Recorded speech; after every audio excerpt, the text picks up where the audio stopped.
Oui, bonjour à tous, bienvenue dans cette chronique. Je, je vais vous parler de co-skilling ou plutôt de cost-cutting. Donc, co-skilling, effectivement, a un côté un petit peu, on va dire, brutal et quand même souvent associé aux grands cabinets d'audit, au service des grandes entreprises pour des gros plans sociaux. Donc, on va plutôt voilà, parler de cost-cutting et puis même en français, voilà, ça claque moins, mais ça comprend bien aussi. On va tout simplement parler de revue des dépenses et éventuellement de coupe budgétaire.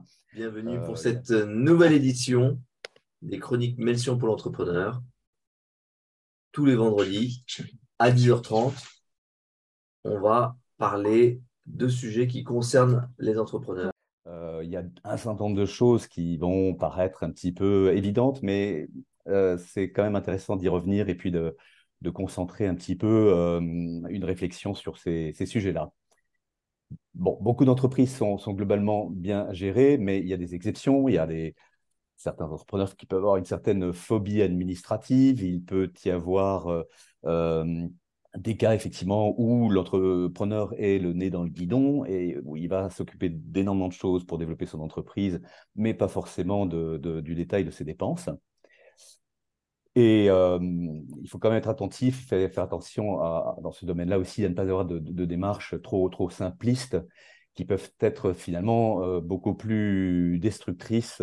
Le remède peut être effectivement beaucoup plus dangereux que le mal parfois. Donc, si on se dit, bon, je vais de manière assez radicale réduire ma masse salariale, je vais couper toutes mes dépenses marketing, euh, et pas bien avoir en tête effectivement les priorités de l'entreprise et les zones où effectivement les dépenses peuvent être un petit peu sensibles. On va y revenir un petit peu plus en détail et sur tout ça. C'est pas un sujet simple et nous allons voir donc les cas où ces approches sont pertinentes tout d'abord. Ensuite, comment mettre ça en place, ce qui relève réellement d'un chantier et puis les précautions à prendre pour que effectivement ce soit fait de manière la plus efficace possible. Donc il y a trois situations où ces approches sont pertinentes.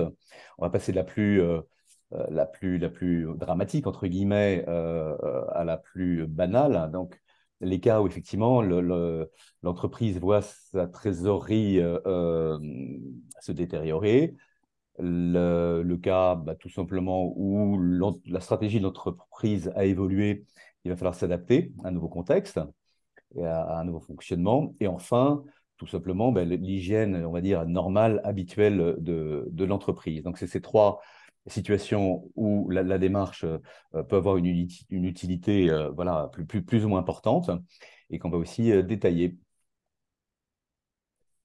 Donc, cas numéro un, difficulté de trésorerie, contraction des marges. On a le cas où, bah, effectivement, là, au lieu d'augmenter, voire même de stagner, la trésorerie commence à diminuer de mois en mois. Certains comment dire, facteurs exogènes nous obligent à réduire nos marges. Ça peut être effectivement des enjeux concurrentiels, un concurrent qui va effectivement essayer de prendre des parts de marché. Ça peut être également le cas où bah, on a toutes ce qu'on a traversé ces dernières années, c'est-à-dire entre le Covid, la guerre en Ukraine, l'augmentation des matières premières, des entrants, hein, l'inflation, etc. Et la difficulté éventuellement de répercuter ça sur les marges, enfin tous ces cas de figure où ou alors tout simplement aussi le cas où on a un financement sur lequel on comptait, peut-être un financement bancaire, une avance d'un nouveau client, un apport en compte courant, et tout d'un coup, ce financement sur lequel on comptait ne va pas être obtenu et tout d'un coup, le mur se rapproche. Donc là, on est dans des situations assez drastiques où tous les coûts doivent être entièrement remis en question et où on a tout intérêt à partir d'une véritable base zéro. Le deuxième cas, c'est un cas de changement d'environnement stratégique. Les conditions de marché ont changé, la concurrence est devenue plus agressive, ou tout simplement, on a des disruptions technologiques. On le voit dans certains secteurs aujourd'hui, effectivement, avec l'avènement de l'IA qui bouscule quand même pas mal de métiers liés bah, au juridique, au marketing, à la production de contenu, etc., qui va nous obliger là aussi à revoir en détail notre modèle économique et notre structure de coûts. Et ces coûts vont donc devoir être remis en adéquation avec avec la nouvelle stratégie, avec le nouveau contexte.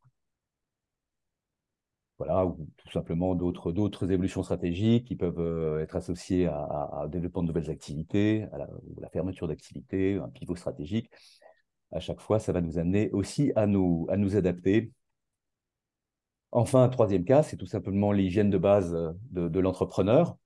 Donc, chaque année, tous les 2 ans, tous les 3 ans, voilà, en fonction de la manière dont c'est géré avec plus ou moins de rigueur au quotidien, on va utiliser l'occasion de la préparation du budget annuel ou de l'édition des comptes annuels pour faire ce travail plus ou moins en profondeur selon effectivement la situation de l'entreprise, sa maturité, les éventuelles tensions sur la trésorerie, etc. On va le faire éventuellement voilà, seul un week-end, on va le faire avec son DAF et impliquer le management pour aller plus loin effectivement dans l'analyse de tous ces coûts. Et dans certains cas, on va avoir intérêt à le faire avec un conseiller, on va voir pourquoi. Et on va regarder donc à la fois les variations et puis remettre un petit peu en question chacune des dépenses. Alors, comment est-ce qu'on procède? Donc, il s'agit dans un premier temps de passer en revue, donc plus ou moins là encore en fonction de la situation, toutes les lignes de dépenses de la comptabilité. On a intérêt, dans certains cas, à être extrêmement systématique et vraiment passer du temps sur chacune de ces dépenses, en cas de difficulté de l'entreprise, évidemment. Chaque dépense va devoir être challengée sur son utilité, sur son adéquation à la stratégie, sur le coût relatif par rapport à des conditions de marché qui ont pu changer, à des offres plus attractives de la part de concurrents, etc. Si ce chantier mérite vraiment d'être pris très, très au sérieux, une fois encore, en raison de difficultés d'entreprise, de trésorerie, de problèmes de marge, ça va devenir un vrai chantier avec un tableau de suivi des responsabilités. On va voir ça également en détail et puis à nouveau, dans ces cas-là, se faire aider. Alors, on va commencer par passer en revue toutes les dépenses. Donc, ça va vraiment être un travail un petit peu de fourmi où chaque ligne va être analysée. Euh, et à l'intérieur de chaque compte comptable, on va regarder chaque ligne de dépenses. Et on va regarder tout ça en dynamique sur l'évolution. Et puis, en tant que tel, on va passer en revue chacune des dépenses en étant extrêmement systématique. Alors, quelles sont les dépenses sur lesquelles on va pouvoir économiser? Alors, il y a des dépenses, effectivement, qui étaient à un moment donné pertinentes, qui sont devenues superflues, mais on s'y est habitué. D'autres qui vont être décalées par rapport à la stratégie telle qu'elle a évolué. Et puis d'autres qui voilà, vont s'avérer de ne pas avoir été challengés, renégociés depuis longtemps et trop élevés par rapport au prix du marché. Un des postes qui va être évidemment à regarder en premier, c'est tout ce qui est contrat fournisseur. Évidemment, si on est dans une activité industrielle de production, les matières premières, les intrants, tout ce qui va être logistique, transport, mais aussi des choses tout simplement telles que des forfaits de maintenance informatique qui sont parfois un petit peu décalés par rapport aux besoins, par rapport à la réalité. Il y a quelques années, j'avais participé à un chantier de co-skilling sur une entreprise de distribution en difficulté.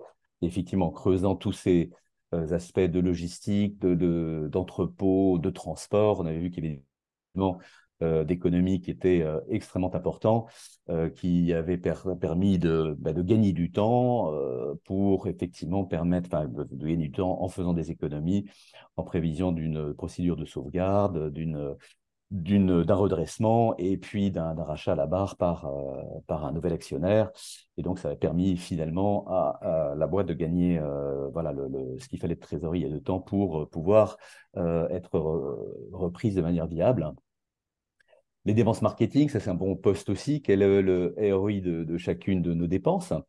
Parfois, on va avoir des agences au forfait. Ça peut être le bon moment pour renégocier, rediscuter ce forfait.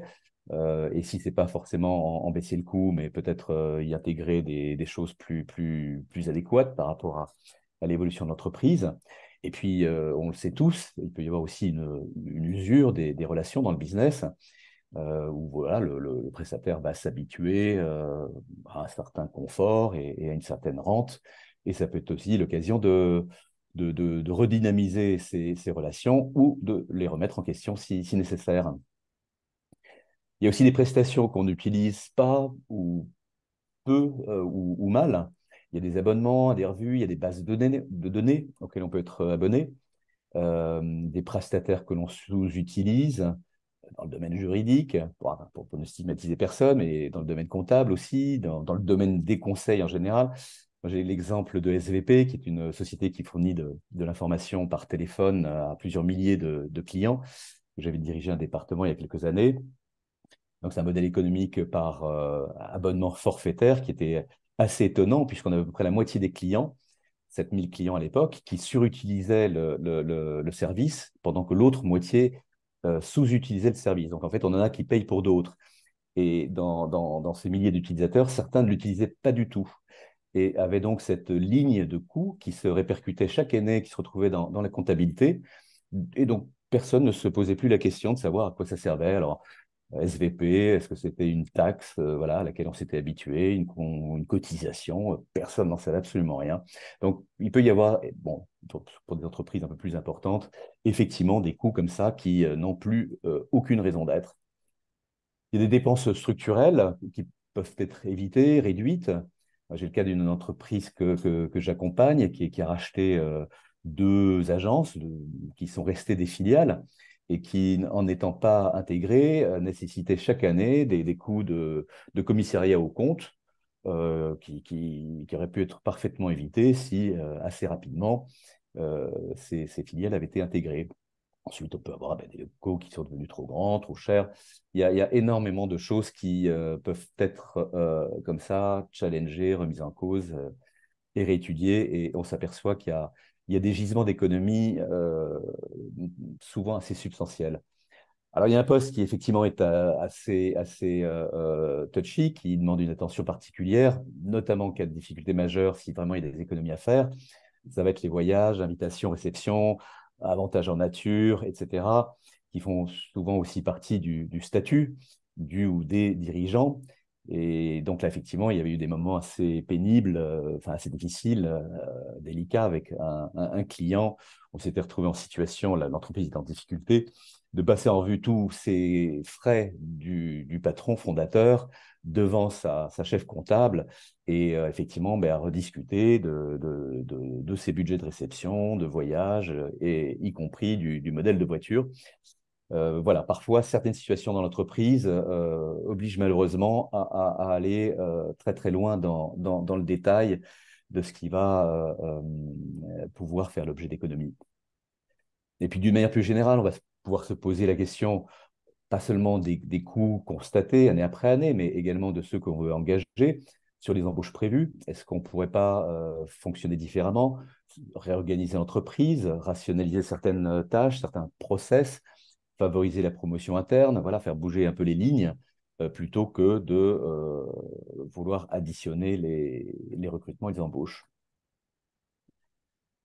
Donc tout ça, si c'est effectivement, si la situation de l'entreprise le rend nécessaire, va faire l'objet d'un véritable chantier qu'on va pouvoir suivre de manière un peu systématique avec l'ensemble des postes budgétaires, les montants globaux qui sont concernés, et puis pour chacun, voilà, des objectifs qu'on peut se fixer d'économie ou en tout les challenger.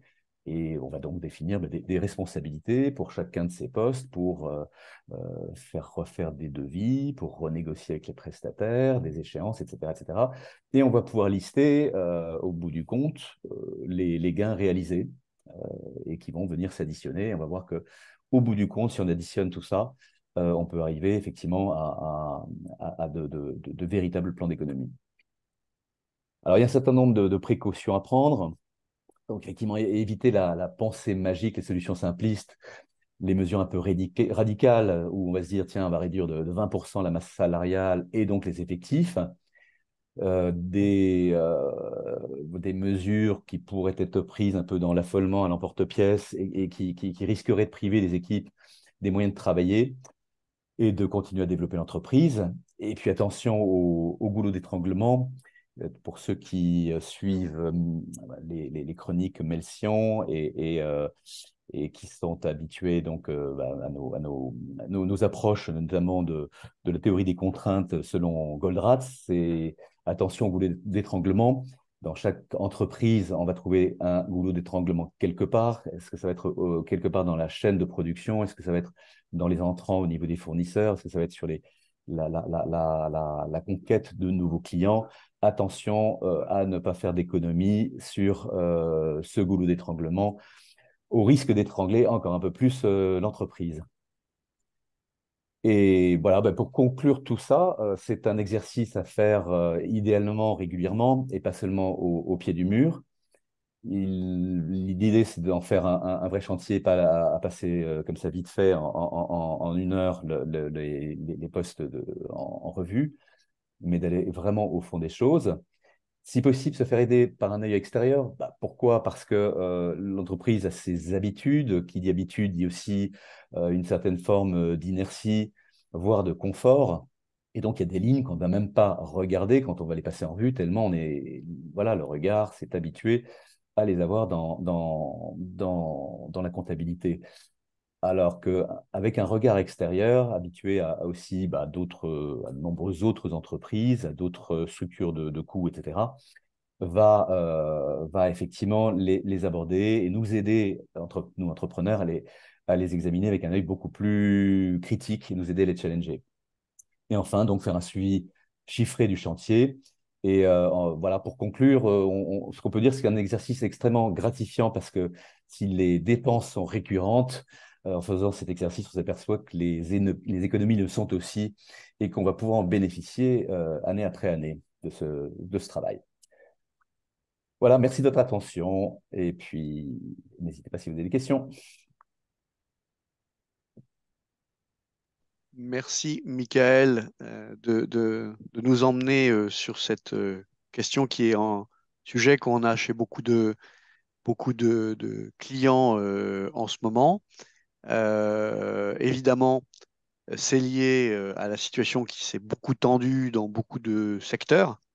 Et parfois, l'entrepreneur, il a du mal à prendre ce recul que tu évoques et qui devrait pourtant chaque année faire l'objet de son attention lorsqu'il prépare qu'on lui présente le budget annuel de fonctionnement. Est-ce que tu as en tête finalement des conseils aussi humains à donner quand on va bouleverser des habitudes? Je ne parle pas que de la dépense qui est restée comme ça un petit peu invisible et tout le monde va être d'accord pour l'enlever, mais lorsqu'on va supprimer quelque chose qui relève des pratiques. On va changer de fournisseur, on va répartir la charge différemment entre les équipes internes et les équipes externes.